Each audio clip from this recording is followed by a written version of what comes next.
মানুষ ভালো মন্দ যাই কিছু করুক না কেন, এর মূল কারণ হচ্ছে তাকওয়া। মানুষের ভিতর তাকওয়া থাকার কারণেই মূলত মানুষ আল্লাহকে ভয় করে, অর্থাৎ আল্লাহর ভয়, এটাই তো হচ্ছে তাকওয়া।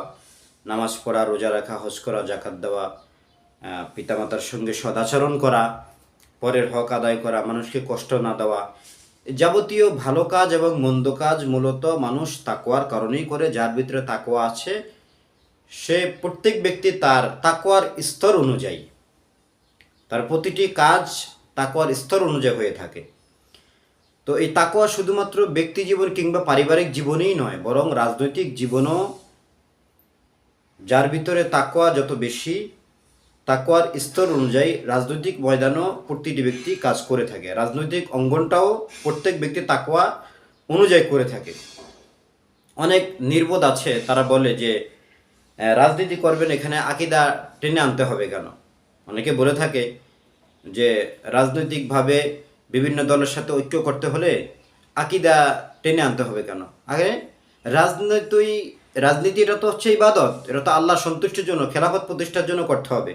তাহলে যার আকীদাই সমস্যা তাকে নিয়ে আপনি কি রাজনীতি করতেছেন, কি খেলাফত প্রতিষ্ঠা করবেন?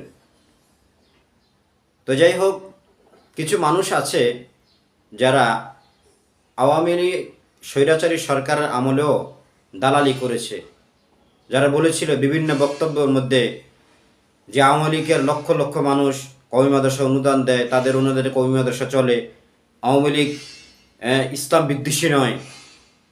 এরা আওয়ামী লীগের দালালি এভাবে সুস্পষ্টভাবে বলেছে, অথচ এরাই আবার ইসলামী আন্দোলন বাংলাদেশকে দালাল বলতো। মাআজাল্লাহ, এরা মিথ্যুক। এরপরে এখন আবার ওই যে বৈরকার্য রস্যকার ডট ডট ডট, তো এই বৈরকার্য রস্যকার ডট ডট এমন কিছু তাকওয়াহীন লেবাসদারি আলেম আছে যাদেরকে আবার বাংলাদেশের অনেক ওলামায়ে কেরাম লন্ডনী হুজুরও বলে। তো এই লন্ডনী হুজুরের মতন কিছু মৌলবী আছে যারা আওয়ামী লীগের সময় আওয়ামী লীগেরও দালালি করেছে, আবার এখন আওয়ামী লীগ বিদায় নিয়েছে, এখন বিএনপির দালালি করতেছে। এখন তারেক রহমানকে বানিয়েছে তাদের অভিভাবক, তাদের মুরব্বী, যে তারেক রহমান আমাদের অভিভাবক, আমাদের যোগ্য নেতা, তিনি লন্ডন থেকে আমাদেরকে সাজেস্ট করতেছে, আমাদেরকে নেতৃত্ব দিচ্ছে।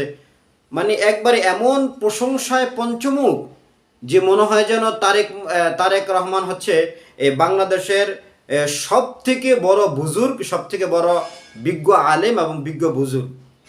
মানে এমনভাবে তার প্রশংসায় পঞ্চমুখ, এমনভাবে তার প্রশংসা করতেছে যে সে অত্যন্ত যোগ্যতার সাথে, অত্যন্ত বিচক্ষণতার সাথে সে আমাদেরকে নেতৃত্ব দিচ্ছে, আমাদেরকে গাইড করতেছে, আমাদেরকে সেই অনুযায়ী চলতে হবে। এ ধরনের কিছু পথভ্রষ্ট, বা ওই যে একটা আরবি একটা প্রবাদ বাক্য আছে যে ইহুদা বিহি ওহু আল্লাহ ইয়াহতাদি, যে এই যে কোরআন সুন্নাহর মাধ্যমে কিছু মানুষ আলেম হয়, পড়ে কোরআন সুন্নাহ পড়ে, কোরআন হাদিস পড়ে কিছু মানুষ আলেম হয়, কিন্তু আফসোসের বিষয় হলো ওই কোরআন হাদিসের মাধ্যমে তার জবান থেকে, তার মুখ থেকে কোরআন শুনে মানুষ, অপর ব্যক্তিরা হেদায়েত পায়, কিন্তু সে নিজে হেদায়েত পায় না। তো এরকম লন্ডনে হুজুরের মতো কিছু হুজুর আছে যারা হয়তো বা ব্যক্তি জীবন বা পারিবারিক জীবনকে, ইসলামকে ফলো করলেও, ইসলামকে মানলেও রাজনৈতিক ময়দানে এসে তারা একবারে হজবড় হয়ে যায়, তখন তারা গোলালু হয়ে যায়। মানে ক্ষমতায় যাওয়ার জন্য তারা এতটাই উদ্বিগ্ন, ক্ষমতায় যাওয়ার জন্য তারা এতটাই উন্মাদ, তাদের ভিতরে এতটাই উন্মাদনা কাজ করে যে আমাকে যে কোনো মূল্যে ক্ষমতায় যেতে হবে। সেটা আওয়ামী লীগের প্রশংসা করে হোক, আওয়ামী লীগের দালালি করে হোক, অথবা বিএনপির দালালি করে হোক, যে কোনো প্রক্রিয়ায়, যে কোনো উপায়ে আমাকে ক্ষমতায় যেতে হবে।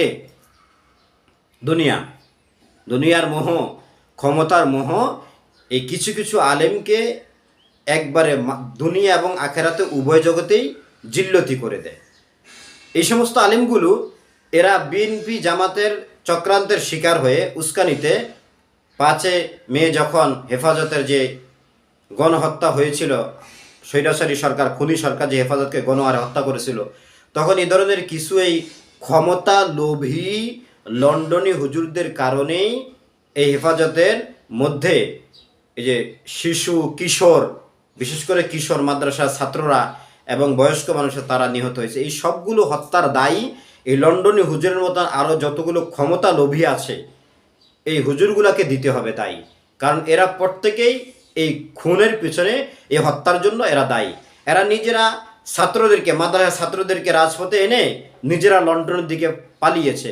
এত বড় কাপুরুষ এরা, এত বড় নির্বোধ এরা এতটা ক্ষমতা লোভী।